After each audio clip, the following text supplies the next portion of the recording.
DWDD 1134 kHz AFP Radio ay ang opisyal na radio station ng sandatahang lakas ng Pilipinas na binubuo ng Army, Navy at Air Force na siyang maghahatid sa inyo ng mga balita mula sa ating Armed Forces at iba pang impormasyon. Mga katropa, hanapin at ilike kami sa Facebook, Twitter at YouTube. DWDD AFP Radio, ang boses ng Kawal Pilipino.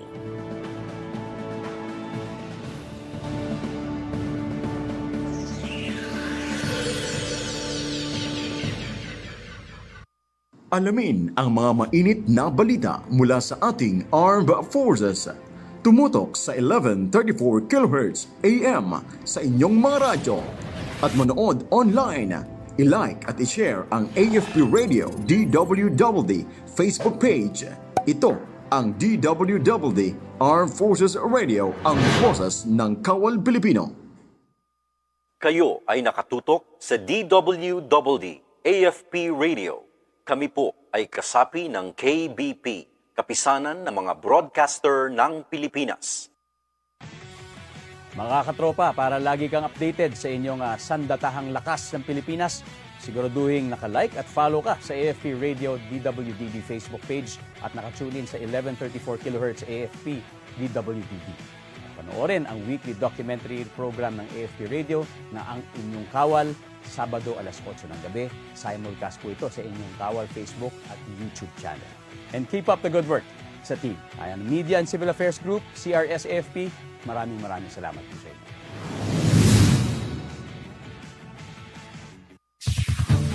Ito ang DWDD 1134 kHz AM. Balita, impormasyon at musika. Ito ang DWDD AFP Radio, boses ng Kawal Pilipino.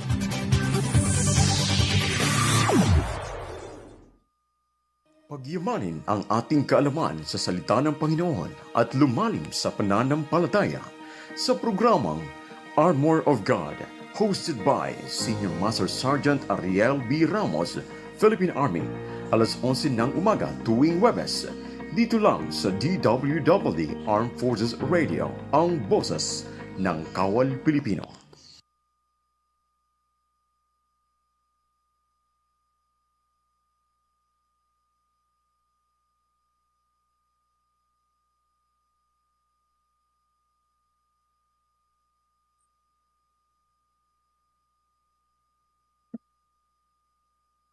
Alright, purihin ng Panginoon Diyos sa umagang ito.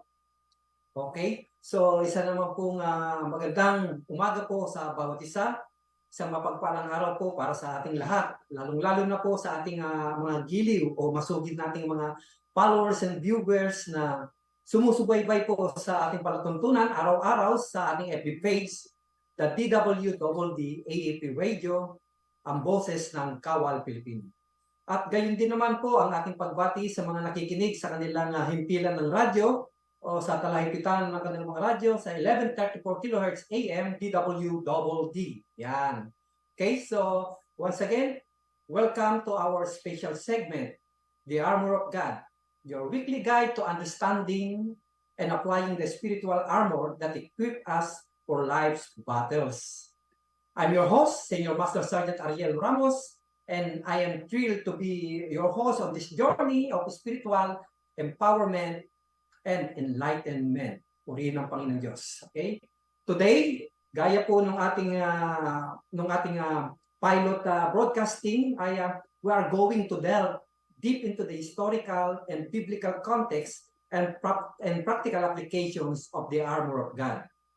We will explore its relevance in our spiritual battles and also its implications for living victoriously in Christ.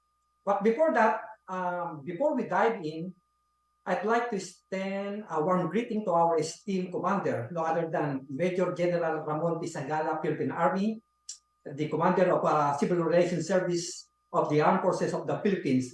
Also, to his deputy, our deputy, ang walang kasing galing at napakasipag na Deputy Commander ng CRS-AFP, walang iba kundi si Colonel Miguel Aguilar, Philippine Army. And of course, yung mga dedicated staff and officers led by our Chief of Staff, no other than Colonel Marlowe Patria, Philippine Army. Sir, magandang umaga. Of course, I'd also like to express my gratitude to Colonel Francel Margaret Padilla, Philippine Army, the Group Commander ng Media and Civil Affairs Group, and to her deputy, ang pinaka-snapping si Major Mark Anthony G. Cardino sa Philippine Army. Actually po, gaya ng sinabi ko nung unang air natin, no, si Major Cardinosa po yung nag-conceptualize ng programang ito. And with that, we are very thankful and grateful for their support in bringing you this program, The Armor of God. Alright? So, of course, binabati din natin lahat ng mga Civil Relations Group Commanders, okay? Mula sa 1st CRG hanggang sa 7 CRG, gayon din naman yung mga strategical unit natin dito sa NCR. At hindi ko pwedeng palagpasin yung mga sergeant majors at yung kanilang mga first sergeants. Gayon din ang lahat ng mga kasundaluhan at kawani na bumubuo ng Civil Relations Service AFP. Isang magandang araw po sa ating lahat. At muli po ay narito po tayo para sama-sama po tayong mag-aral ng salita ng Panginoon Diyos. Alright? So, with that being said, once again, yung mga kaibigan ko nga pala, no? Bago ko po makalimutan, yung ating po mga kaibigan, si Brother Larry Ariola. Yan, sa papabati po siya, no?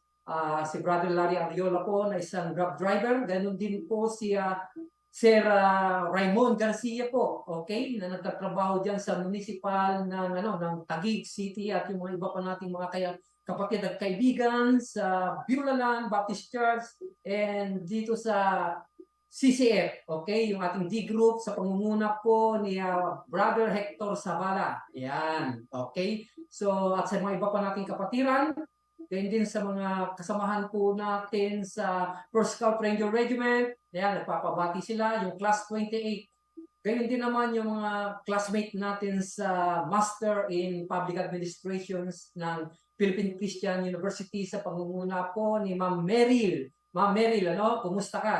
Okay, manatili po tayong nakasubaybay sa ating pong palatuntunan ito, ang Armor of God, kung saan po ay ating tuklasin, pag-aralan, at ano po ang dapat nating malaman patungkol po sa kalagayan natin ngayon at paano natin ito mapagtatagumpayan sa tulong po ng ating Panginoong Jesucristo. Alright? So much for that.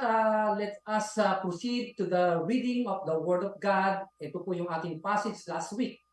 Matatagpuan po sa Ephesians chapter 6, verse 10 to 18. Okay? So, ayan. Again, once again, in the book of Ephesians chapter 6, verse 10 to 18. At akin pong babasahin sa inyo mga kapatid. Finally, my brethren, be strong in the Lord and in the power of His might. Put on the whole armor of God, that you may be able to stand against the wiles of the devil. For we do not wrestle against flesh and blood, but against principalities, against powers, against the rulers of the darkness of this age, against spiritual hosts of wickedness in the heavenly places. Therefore, take up the whole armor of God, that you may be able to withstand in the evil day. And having done all to stand, stands therefore, having girded your waist with truth, having put on the breastplate of righteousness, and having shod your feet with the preparations of the gospel of peace. Above all, taking the shield of faith, with which you will be able to quench all the fiery darts of the wicked one. And take the helmet of salvation and the sword of the Spirit, which is the word of God. On the last verse, praying always with all prayer and supplications in the Spirit, being watchful to this end with all perseverance and supplications for all the saints. May the Lord bless the reading of His word. I am inviting everyone for an opening prayer. Let us pray and ask for the divine guidance of the Holy Spirit. Holy God, Almighty Father in heaven, we are very grateful for this morning, Lord, na pinagkaloob mo sa amin. Once again, Lord God, na makita namin, Panginoon, ang kabutihan mo, ang iyong katapatan sa buhay ng bawat isa. Panginoon, itinataas namin sa iyo ang lahat ng mga nakikinig, lahat ng mga nanonood, Panginoon. Nawa, Panginoon, mangusap ka sa kanila at maabot pa ng iyong programang ito, the Armor of God, ang napakaraming bilang ng kaluluwa na hindi pa nakarinig ng iyong salita, Panginoon, upang sa pamamagitan nito, Panginoon, ay magkaroon ng kaligtasan sa bawat tahanan ng pamilyang Pilipino. Kaya lalong-lalo na, Panginoon, itinataas ko sa iyo ang lahat ng branch of service ng Armed Forces of the Philippines, ang aming pong mga leader, ang aming pong Pangulo, ang aming pong judicial system, at gayon din po yung mga legislature branch, Panginoon, ng government, na Lord, na tipuin mo yung puso at isipan ng aming mga leader, bigyan mo sila ng karunungan, lalong-lalo ng aming Pangulo, upang pangunahan ang aming bansa. Gayon din, itinataas namin sa iyo ang Armed Forces of the Philippines, na Panginoon, pag-ingatan mo yung aming mga kawal, yung aming mga sundalo, na nandoon sa Panginoon, na ikaw po ang patuloy na magbigay ng protection sa kanila, gayon din sa kanilang mga pamilya. Lord God, itinataas namin sa iyo ang programa nito, ang programa mo, ang iyong palatuntunan, the Armor of God, na Panginoon, na sa pamamagitan nito, Panginoon, ay lumawak pa ang pagpapalaganap ng iyong salita upang ang lahat ng Pilipino, Panginoon, ay makarinig, Panginoon. Ito ang aming dalangin, itinataboy namin sa iyo ang kapangyarihan ng kadiliman, Panginoon, at inaangkin namin ng tagumpay sa tanging pangalan ng iyong anak ni Jesu Cristo. Amen. So, there you are. So, maraming salamat. And once again, magandang umaga po sa bawat isa sa atin. At sa ating pong pagpapatuloy po ay pinag-aaralan po natin yung The Armor of God. Kung saan nung nakarang Webes ay i-discuss po natin yung history at yung iba-ibang pieces of armor. So this time, magpapatuloy tayo sa ating pag-aaral at ating pong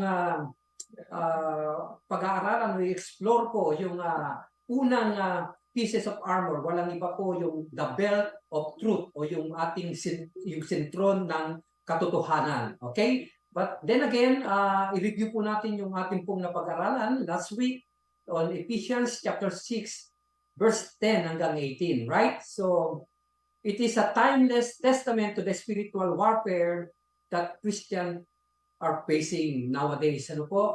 So, yung kanila pong naranasan ng panahon nila during the Romans time, ay gayon din po yung ating nararanasan sa ngayon. Kung paano po pinagtagumpayan ito ng mga nauna sa ating mga Kristiyano, ay gayon din po ay pwede nating pagtagumpayan ito sa pamamagitan po ng applications ng lahat ng pinag-aaralan natin. Okay? So, ito pong Ephesians, kung ating pong natatandaan, ito po ay ilan lamang sa mga epistle na sinulat po ni Apostle Paul during his imprisonment in Rome. Ano? Nakakulong siya sa Roma noong mga panahon niyan, and it's around 62 AD. So, kanya pong sinulat ito at umikot ito sa lahat ng iglesia, sa lahat po ng Christian churches nung kanyang kapanahunan. Ano? It is all about a letter of encouragement and instructions doon nga sa mga early Christian during their time. So, isinalarawan po ni Apostol Pablo na ang ating pong pakikidigma o bilang mga Kristiyano ay tulad po ng isang sundalo, no? And during that time, yung mga Roman soldier na sila po ay nababalutan ng baluti o nung tinatawag natin ng military equipment o yung kanilang force protection equipment, right? So, yun po kaya ginamit po ni Apostol Pablo itong tinatawag na the armor of God. So, sa pamamagitan nito ay i-communicate po ni Apostol Pablo itong baluti na ito na susuot ng mga sundalo na yon into our battle, in spiritual battle. Ano? Kaya makinig po kayo at ito po ay sama-sama po nating tuklasin at pag-aralan po para ito po ay maging kasangkapan natin para magtagumpay tayo sa mundong o sa panahong ito na ating pong ginagalawan. So, the importance of being well-equipped for the spiritual battle na ating po kinakarap sa panahon natin, tulad ng mga sundalo, kinakailangan po na we are well-equipped. Tandaan po ninyo sa pambungad po ng Ephesians chapter 6, sinabi po ni Apostol Pablo ng ating pong paglaban ay hindi po sa laman, but against power, against principalities, against spiritual wickedness in the high place po. No? Ibig sabihin po, ang kalaban po natin, our adversary ay si Satan and his devils, ano? Yung kanya pong mga anghel. Okay? At inilarawan po ito ni Apostol Pedro na tulad ng isang leon. Alam po natin ang leon, ano? Nag-aantay lamang yan na malingat at pag sinampang ka ng durugin, pipira-pirasuhin ang iyong laman at maging ang iyong mga buto. So, ganun po yung ating kalaban. Kaya nga po, kung titingnan po natin, yung paalala po ng ating Apostol Pablo, maging ni Apostol Pedro, na tayo po ay magbantay. Be sober and be vigilant, sapagkat po ang ating kalaban ay si Satanas at ang kanyang mga devils. So, ito pong ating binasa, ito pong ating tinunghayan po, no? Itong the armor of God, it urges the believers or the Christian community to put on the armor of God and prepare themselves for the inevitable spiritual warfare. So, because, mga kapatid, araw-araw po tayo po ay nasa pakikipaglaban. Araw-araw po nasa digmaan tayo, hindi po lamang physical, mas lalo na spiritual na bagay. Alright? So, yan po, no? At spiritual na bagay po yung ating pakikipagdigma. Yan. So, siya nga pala, ano po, ay maaari po ninyong i-comment po dyan sa ating Facebook o dyan sa ating page kung sino po yung nangangailangan po ng counseling. Okay? Tayo po ay handa pong magbigay ng counsel at ito po ay pananatilihin nating confidential. At ipapanalangin po natin kayo kung kayo po ay nangangailangan ng pananalangin. Just leave the message po at we will attend to that. Yung may mga karamdaman, yung may mga problema sa kanilang pamilya, sa relasyon sa asawa, sa anak, relasyon sa kasamahan sa trabaho, yung mga nahihirapan sa mga desisyon, kayo po ay handa po nating ipanalangin. At ano pa mga suliranin po yan, ay wag po kayong mahihiya to leave a message. Nandiyan din po yung ating number so that you can reach us. Actually, kami po ay matutunghayan ninyo sa ating Twitter account, sa ating X account, at gayon din po sa ating YouTube account. But anyway, nandiyan po sa ating pong Facebook account kung nais po ninyo na kayo ipanalangin natin. At kung meron po kayong mga katanungan, hingil po dito sa ating paksang tinatalakay, after the program po, ay i-leave po lamang ninyo yung mga questions po ninyo. Alright? So, muli maraming salamat sa inyong pakikinig at magpatuloy po tayo sa ating pong pag-aaral. Ayan. So, sa ngayon po ay balikan po natin yung ating pinag-aaralan, which is the belt of truth. The belt of truth is the first piece of the armor of God. Ito po yung unang binanggit doon sa mga iba't ibang uri ng kagamitan o pieces of the armor of God.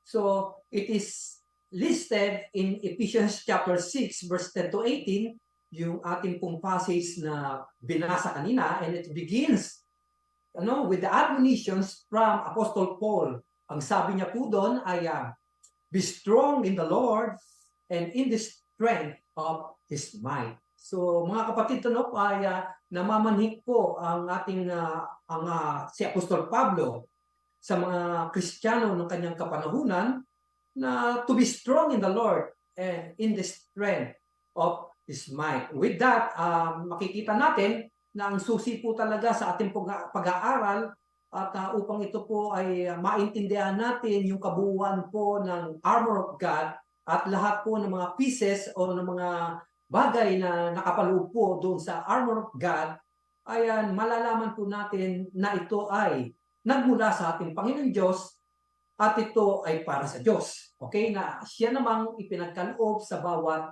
mananampalataya. Una nga po diyan, yung pinag-aaralan po natin ngayong araw na ito, yung sentro ng katotohanan o yung belt of truth.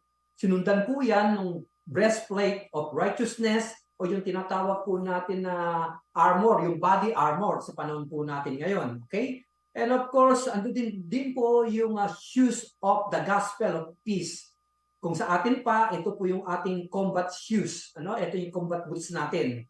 Okay? And meron din po yung tinatawag na the shield of faith. Okay? Ito po yung ating pananggalan. Ito po yung shield of faith. Kung nakikita po ninyo, every time po na meron pong mga rally, yung ating pong kapulisan, at even yung ating mga kasundaluhan na na-augment sa mga rally na yan, meron po sila yung tinatawag na shield. So, that is part of the armor.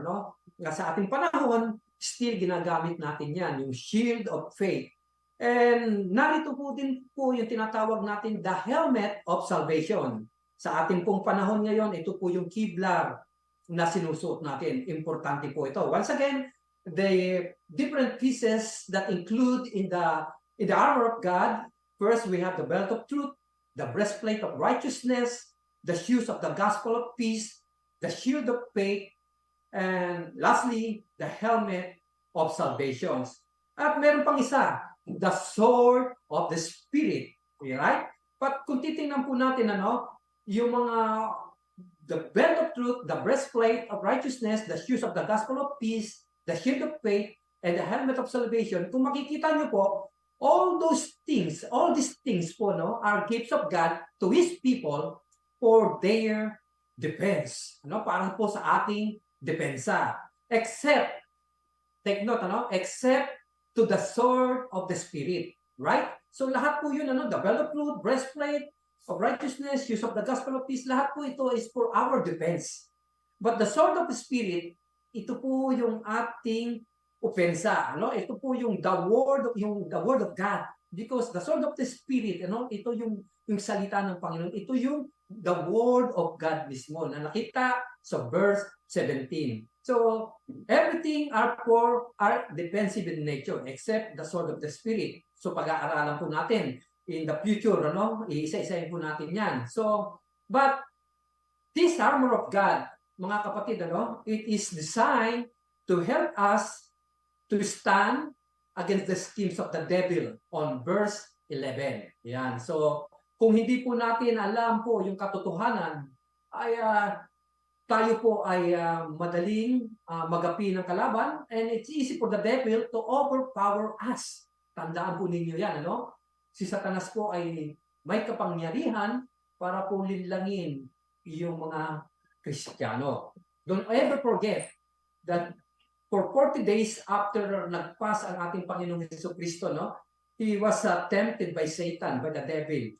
How much more po tayo? Kaya nga po yung pamamanhikan po ng ating apostol, ni Apostol Pablo, is to be strong in the Lord, in His might and His power.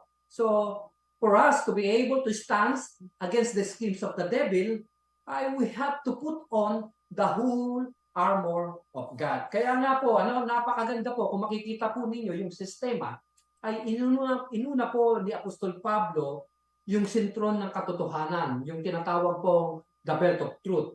Ito po yung unang part ng armor which is listed po na inisa-isa po natin kanina. Because kung wala po yung katotohanan, without the truth, sabi ko kanina, tayo po we are lost. Tayo po ay maaring mapahamak. Tayo po ay maaring malinlang ng kalaban. O tayo po ay maaari pong magpaikot-ikot sa ating pong buhay bilang isang Kristiyano. So, importante po na malaman natin yung katotohanan. Kaya nga po, unang binanggit po ni Apostol Pablo, yung katotohanan. Alright? So, because if we are lost, we are easy to be overpowered by the devil.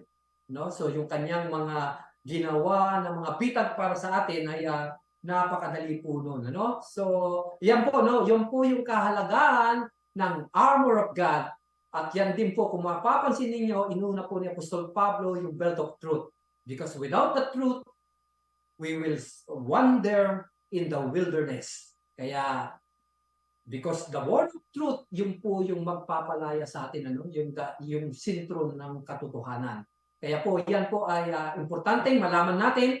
At yan po yung ating paksang tatalakayin sa umagang ito. Paulit-ulit kong sinasabi kanina. Alright? So, once again, ito po ang inyong programa at bibigyan po muna nating daan ang ilang pong anunsyo ng ating himpilan. So, saglit po muna akong magpapaalam sa inyo upang bigyan daan po yung ilang pong paalala ng ating himpilan.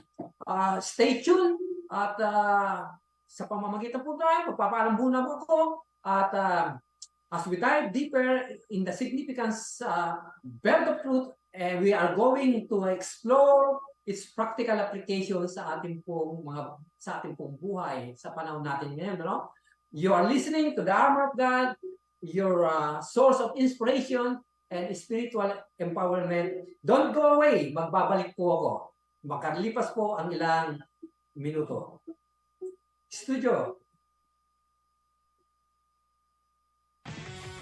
Mga katropa, para lang Alamin ang mga mainit na balita mula sa ating Armed Forces. Tumutok sa 1134 kHz AM sa inyong mga radyo. At manood online. I-like at i-share ang AFP Radio DWWD Facebook page. Ito ang DWWD Armed Forces Radio, ang boses ng Kawal Pilipino.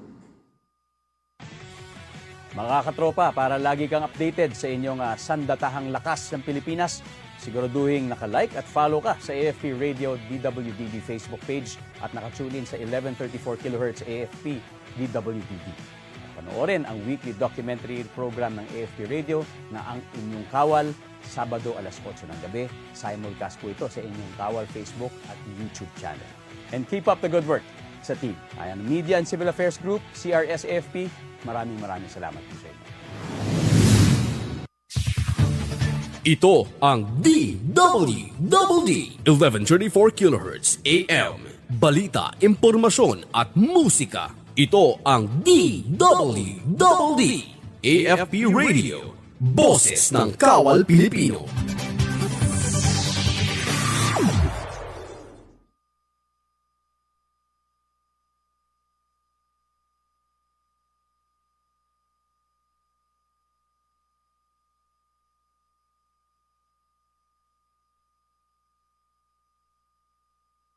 So, welcome back po sa ating pong programa, The Armor of God. Right? So, kanina po ay tinalakay po natin yung iba't ibang pieces of the armor of God, and we focus on the belt of truth. Okay? So, ito muli ay nagbabalik tayo at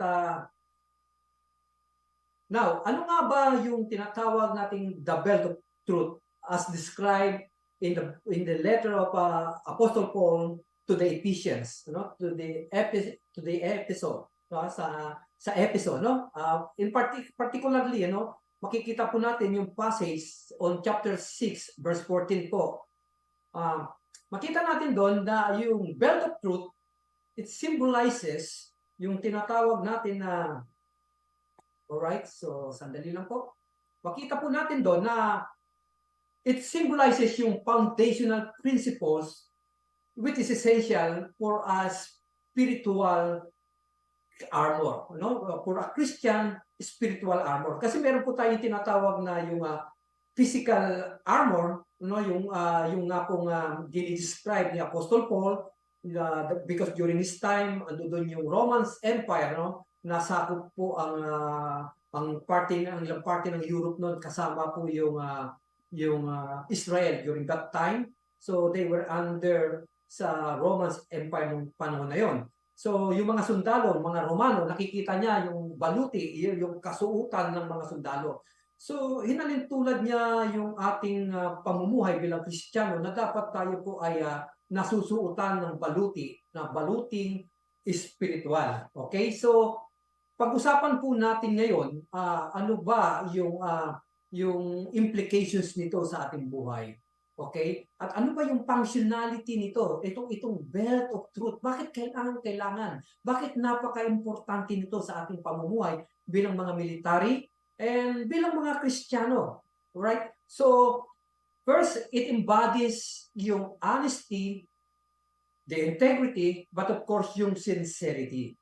So, okay, the belt of truth described in Ephesians chapter 6, verse 14, it symbolizes yung foundational principles which is essential for us, as a Christian. Okay? Because it embodies yung honesty, the integrity as well, the sincerity in one's Christian walk.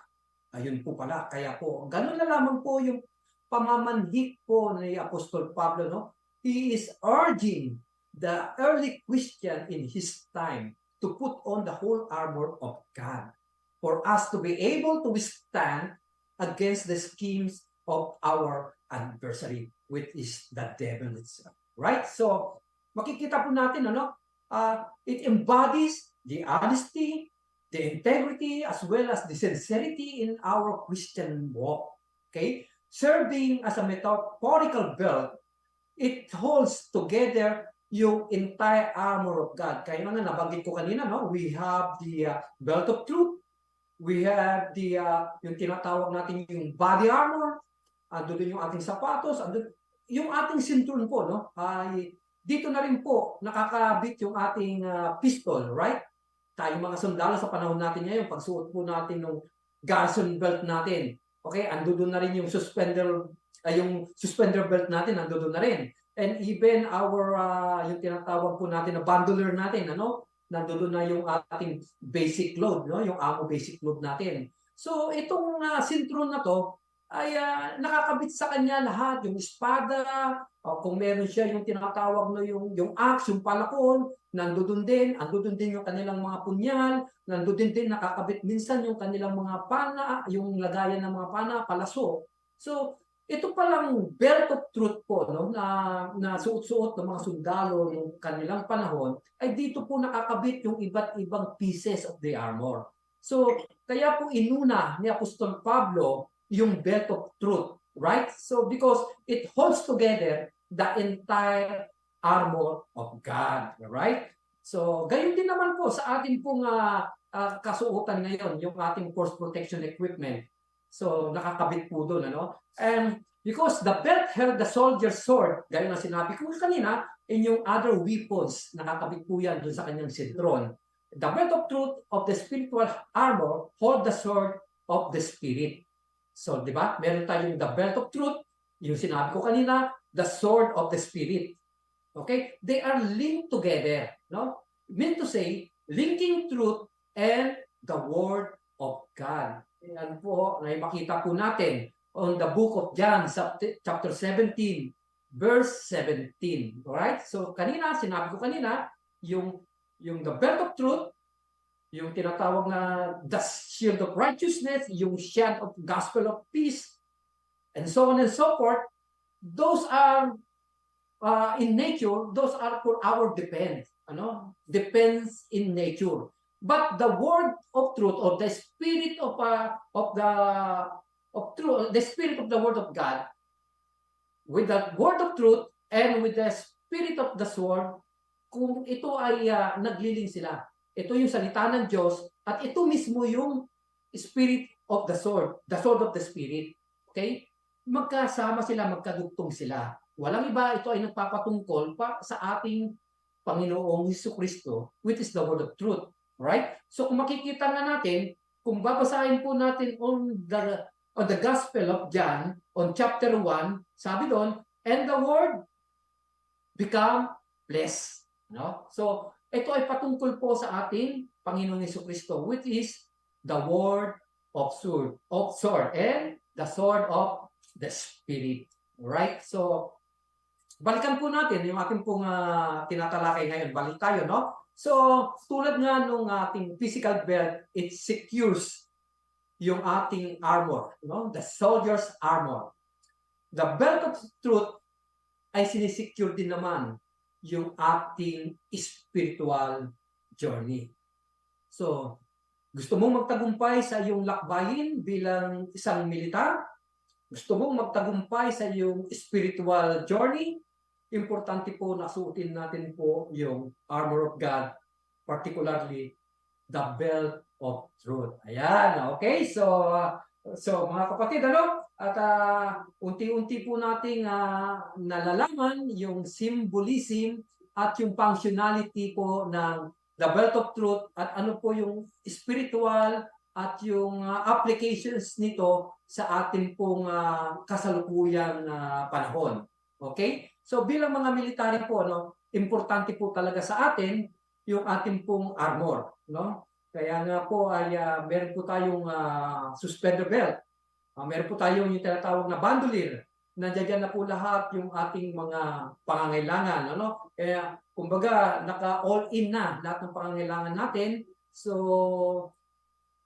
huwag nating kalimutan din na hindi lamang po sa physical ang ating pakikibaka sa mundong ito habang nandito tayo, but as well, yung spiritual na pakikipagdigma natin. Right? So, bilang mga Kristiyano o bilang mga sundalo ni Kristo, we have to fasten our belt. We have to fasten the belt of truth around us. We are actively to lay hold the truth, to lay hold of the truth and use it.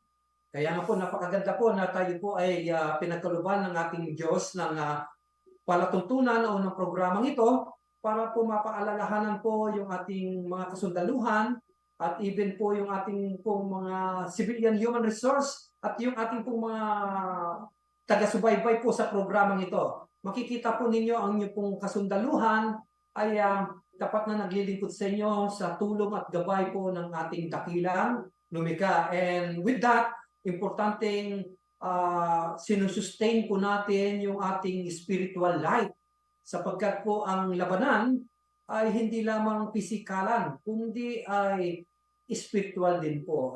Pagka tayo po ay hindi po natin pinapakain ng spiritual na bagay, yung ating pong spirito, ito po ay manghihina. At napakadali na tayo ay gapiin po ng ating kalaban. Yan din po ay katotohanan po sa atin po bilang mga sundalo. We have the proper training, at dyan po yung proper exercise na ibinibigay sa atin ng ating mga instructor during our basic military training. And even if we undergo different kind of military training, we undergo rigid physical training, yung mga physical exercises, andyan, but of course, andun din naman yung tamang diet, yung tamang pagkain ay pinagkakaloob sa atin para tayo po ay manatiling malakas. At kung paano gamitin po yung mga issues sa atin, yung ating pong PPE kung tawagin, yung personal protection equipment o yung force protection sa equipment natin, Now, bilang mga sundalo at bilang mga militar or as a soldier of Christ, we have to fasten the belt of truth around us. We have to actively lay hold of the truth, and not only that, but we have to apply anuman yung mga natututunan natin. Okay? The belt of truth is a crucial piece of defensive armor which guard our innermost being. Okay? In the battle against the lies and deceptions of our enemy, of our adversary, which is Satan. Okay? So, without an understanding of truth, mga kapatid, we are left. Okay? We are, ang ibig sabihin doon? Without understanding the belt of truth, we are left vulnerable. Okay? It's easy for us na ma-sideswipe, na madaya o malinlang ng ating kalaban. So, it's easy for us, we are left vulnerable to being carried about. Kung ano na lamang yung naririnig natin dyan sa kaliwat kanan, madali tayong malinlang ng kalaban. Kaya importante po na alam po natin kung alin yung ating tinatayuan. Right? So, with that, the belt of truth protect us. Not only to protect us, but it prepare us for the battle that is part of our everyday Christian life. Okay? So, hindi lamang sa ating buhay bilang mga militar, lalong-lalo pa sa ating araw-araw na pamumuhay, kinakailangan po natin yung gabay ng salita ng Diyos. Right? That's why, let's put on the whole armor of God. Let's fasten, let's slap, let's girded our loin with the belt of truth. Right? So, now, in a military context, wearing the belt of truth carries significant implication. Ito yung pinag-usapan natin kanina. Unang-una, importante, the belt of truth, it implies truthfulness and integrity, which is paramount in the military operations because it ensures trust, cohesion, and effectiveness within our military units. Okay? Our military leaders who uphold truthfulness maintain moral high ground o yung tinatawag natin na yung moral ascendancy.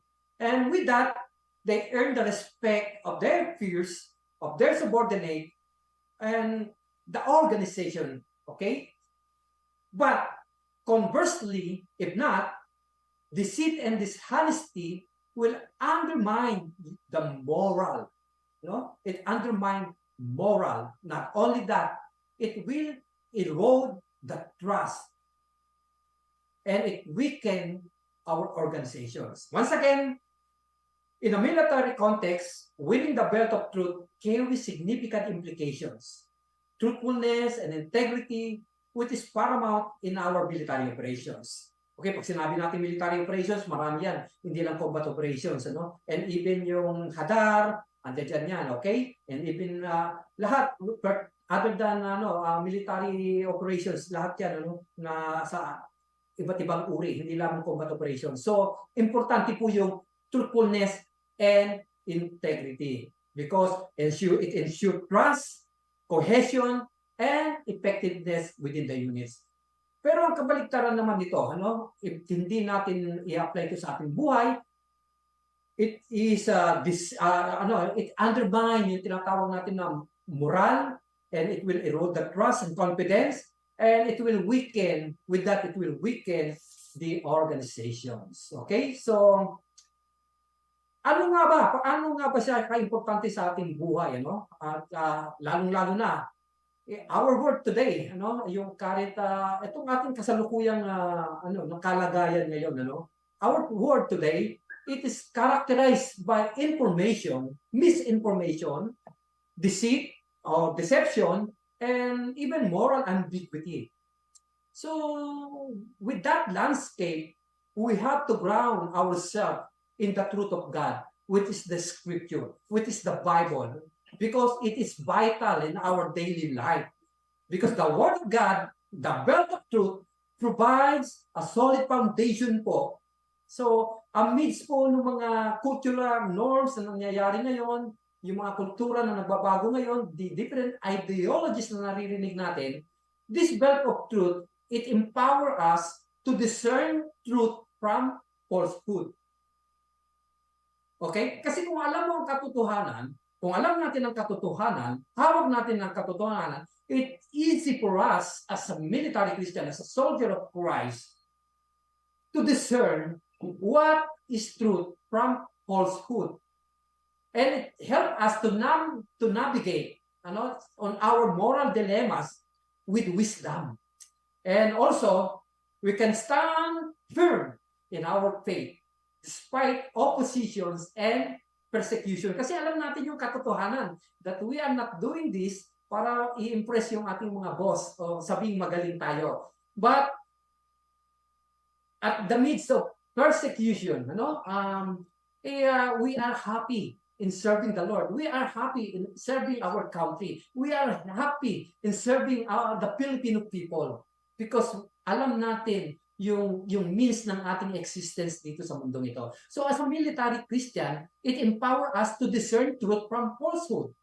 It's easy for us to navigate at the midst of our moral dilemmas na kung na-encounter natin, ano? Sa pamamagitan ng karunungan na nagmumula sa Diyos, ano? With that, it helps us to stand firm in our faith despite oppositions or persecution. So, once again, brother and sister, mga kapatid, ano, sa lahat po ng kasundaluhan, sa lahat po ng nakikinig, sa lahat po ng mga kawani po ng ating gobyerno at yung mga kaibigan at kapatid natin sa pananampalataya at yung mga sumusubaybay po sa atin, importante po na panghawakan po natin yung salita ng Diyos sapagkat ito po yung tutulong sa atin para pagtagumpayan po natin yung hamon ng buhay. Hindi po lamang yung secular life natin, but also our spiritual life.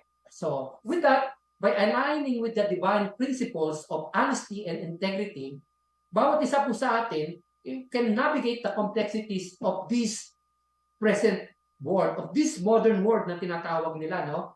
With clarity, with purpose, and of course, with steadfastness. Yan, okay? By aligning, dapat po pa naka-align po tayo dun sa kalooban ng Panginoon Diyos, ano? In the principles of honesty and integrity.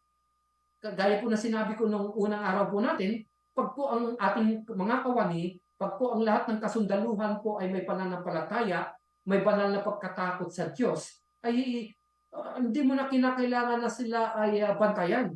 Less supervision, of course. You have to supervise them. But kung sila ay may takot sa Diyos, ano, hindi na sila mag-iisip pa na magdaya sa kanilang oras. Sapagkat hindi nila nanaisin na magbigay ng isang bagay na hindi kalugod-lugod sa Diyos. Kasi kung may banal na pagkatakot ang bawat tao, ang bawat kawani at kasundaluhan ng Armed Forces of the Philippines o ng buong gobyerno o saan mang sektor ng ating lipunan, ay magiging honest po sila sa kanilang mga ginagawa, sa kanilang dealings. And with that, mami-minimize po yung tinatawag po natin na corruption. Right? Kasi po, yung gagawin nila is to honor their God, to honor our God. Right? So, importante po talaga na tayo po ay nagkakaroon ng pag-aaral na tulad nito. And that is to empower, and to enlighten everyone na nakikinig ngayong araw na ito. Okay? Sapagkat the scriptures, the Holy Bible, is served as our compass. So, bilang mga military, ito yung basic equipment natin on navigating. So, the Word of God, the scripture itself, is also our moral compass, our spiritual compass, kung saan tinuturo tayo doon sa tamang direksyon. Okay? Patungo sa ating Panginoong Jesucristo. Sapagkat sabi na John chapter 14 verse 6, Jesus is the way, the truth, and the life, and there's no other way except the Lord Jesus Christ. Amen? So, it will guide the believers, it will guide the soldier of Christ to discern truth from falsehood, and uphold the moral principles in every aspect of our life. Okay? It is our guiding light. It is our compass. So, ultimately, by wearing the belt of truth, sa pagsusuot ng sentro ng katotohanan, it's not just about personal integrity, but also reflecting the truth of who God is in our life and His purpose for humanity. So, as a Christian, dapat nagra-radiate from within our heart, dapat nagmamanifest sa atin yung si Kristo sa buhay natin. Okay? It is not all about yung hindi lamang dahil kailangan natin suotin ito, kundi kinakailangan po na makita sa buhay natin na nilalakaran po natin yung aral ni Kristo. Nakuha niyo po yung ibig sabihin? Kailangan makita ng bawat isa na hindi pa nakakakilala kay Kristo sa buhay nating mga mananampalataya kung sino ba si Kristo. And that is kung paano tayo humarap sa kanila, makipag-usap sa kanila, paano natin i-perform yung gawain, mga trabaho na pinagkatiwala sa atin. Ipinamumuhay yung mga aral ni Kristo. And that is the belt of truth. yung honesty, integrity. So, as soldiers of faith, once again, let us gird ourselves with a belt of truth, standing firm in God's promises and walking in integrity, both on and off of our duty. Because we are at war. The battle is not only dito sa kinakarap nating problema ngayon, but also in the mind. At lahat ng problema, lahat ng sakit, nagmula yan sa mind. Because the battle is in the mind. Because the battle is in the spirit. It is warring yung ating old nature at yung ating new nature. Brother and sister, napakarami po ngayon naglipa na sa social media ng mga false information. Kaya wag po tayong palilinlang. And to do that, kinakailangan po nating suotin yung the belt of truth, the whole armor of God. Let us pray. Dakilang Diyos, amang makapangyarihan sa lahat. Bagamat sa kaunting oras, Panginoon, na ipinagkaloob mo sa aming Panginoon, upang talakayin, Panginoon, pag-aralan ang iyong salita, ay nag-uumapaw ang aming pagpapasalamat. Na sa pamamagitan ng programang ito, ng iyong palatuntunan, Panginoon, na pinagkatiwala sa amin, ay ma-remind kami, Panginoon, ng mga bagay na dapat namin ipamuhay sa mundo habang kami nandito sa mundong ito, Panginoon. Bilang mga alagad mo, bilang mga Kristiyano, bilang mga sundalo, Panginoon, kinakailangan namin, Panginoon, na pagtagumpayan ang lahat ng hamon sa aming buhay. Hindi namin ito makakaya, Panginoon, sa sarili namin. At nagpapasalamat kami, Panginoon, na ipinagkaloob mo sa amin ang baluti. The whole armor of God is starting from the belt of truth. Nawa, Panginoon, nangusap ka sa bawat isa na nakatunghay sa programang ito. At sa pamamagitan nito, Panginoon, mas lalo pang maabot ang 4 na sulok, Panginoon, ng bansang Pilipinas. Nawa, Panginoon, tulungan mo ang bawat isa na nakapakinig at nanood ng iyong programa na ipamuhay ang mga prinsipyo na itinuro mo sa amin sa umagang ito. Hayaan mo yung banal na Espiritu ang patuloy na kumilos sa aming buhay, sapagkat kung sa aming Panginoon, hindi namin ito kakayanin. Patuloy po kami, Panginoon, na sumasandig at nagtitiwala sa iyong kapangyarihan. Patuloy mo kami pag-ingatan, bigyan ng kalakasan sa oras na nahaharap kami sa pagsubok sa aming buhay. Sa pamamagitan ng banal na Espiritu, lagi mo ipaalala pa sa aming Panginoon ang lahat ng bagay na itinuro mo sa amin. Panginoon, kung meron man nakikinig ngayon o nanonood ngayon na may suliranin sa kanyang buhay, iunat mo ang iyong mapagpalang kamay. Kung sino man ang may karamdaman, Panginoon, ay hipuin mo sa mga oras na ito, Ama. Kung sino man, Panginoon, ang dumaranas ng matinding na pagsubok, Panginoon, sa kanyang buhay, nawa, Panginoon, ay bigyan mo siya ng kalakasan at ng pag-asa. Ikaw po ang nakababatid ng aming mga pangangailangan sa araw-araw. At Panginoon, ang sabi mo, hindi mo kami pagkukulangin sa lahat ng aming mga pangangailangan. Kung paano ang mga ibon ay pinapakain mo, kung paano ang kapatagan ay binibihisan mo ng magagandang bulaklak. Gayun din naman, Panginoon, kami po ay nagtitiwala sa iyo that you will provide everything because your grace is sufficient for our needs. Muli, Panginoon, ibinabalik namin sa iyo ang kapurihan, ang kadakilaan sa tanging pangalan ng iyong anak ni Jesu Cristo. Amen. Alright, so once again mga kapatid, magandang umaga po sa atin. So maraming salamat po sa inyong pong pagsubaybay sa bawat isa sa atin. This is the armor of God, your source of inspirations and spiritual empowerment. Once again, I am your host, Senior Master Sergeant Ariel Ramos, Philippine Army, na pansamantalang nagsasabi at nagpapaalam sa inyo na sa susunod na araw ng Huwebes, sa ganap na ika-11 at ika-12 ng tanghali, muli niyo po kaming samahan at muli po natin pag-aralan po yung the Word of God or the whole armor of God. Okay? So as we dive deeper into the spiritual realm and equip ourselves sapagkat ang battle o ang digmaan is ahead of us. Once again, until next time, may the peace of God guard your hearts and mind through Christ our Lord Jesus. Amen. God bless Pagyaman everyone. ang ating kaalaman sa salita ng Panginoon at lumalim sa pananampalataya sa programang Armor of God, hosted by Senior Master Sergeant Ariel B. Ramos, Philippine Army, alas 11 ng umaga tuwing Huwebes, dito lang sa DWWD Armed Forces Radio, ang boses ng Kawal Pilipino. Kayo ay nakatutok sa DWWD AFP Radio.